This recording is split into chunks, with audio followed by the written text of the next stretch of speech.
Tatlong magkakapatid patay sa Sorsogon matapos umanong makakain ng karne ng pawikan. Ang kanilang mga magulang ginagamot pa. May report si Haji Rieta.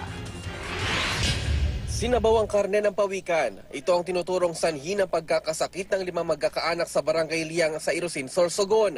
Ayon sa kapitan ng barangay na kamag-anak din ng mga biktima, bumili ang mga ito ng nilalakong karne ng pawikan sa kanilang barangay. Inulam daw ito ng mag-asawang Pio at Teresa Alon at kanilang 3 anak na edad 1, 3 at 5. Kasunod nito, sumakit ang mga tiyan, nahilo at nagsuka ang mga magkakaanak. Dahil sa pag-aakalang ordinaryong sakit lang ang tiyan ang naranasan nila, uminom lang daw sila ng herbal medicine. Pero lumala ang kanilang kalagayan, kaya dinala na sila sa ospital. Hindi naagapan ng kondisyon ng 3 bata, binawian sila ng buhay. Patuloy namang ginagamot ang kanilang mga magulang.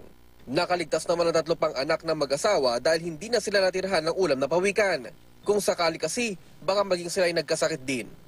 Sabi nung nanay, mag-merienda kayo, iulam na lang nyo yung sabaw, yung natira nila, sabaw. Ayaw naman ng mga bata. So, ginawa, inano sa aso, pinakain sa aso. Pagkahapon at sa kagabi, nagsuka din yung mga aso. Inaalam pa ngayon ng health officials kung ang karne nga ng pawikan ang sanhi ng pagkakasakit ng mga biktima. Para sa unang balita, Haji Rieta reporting.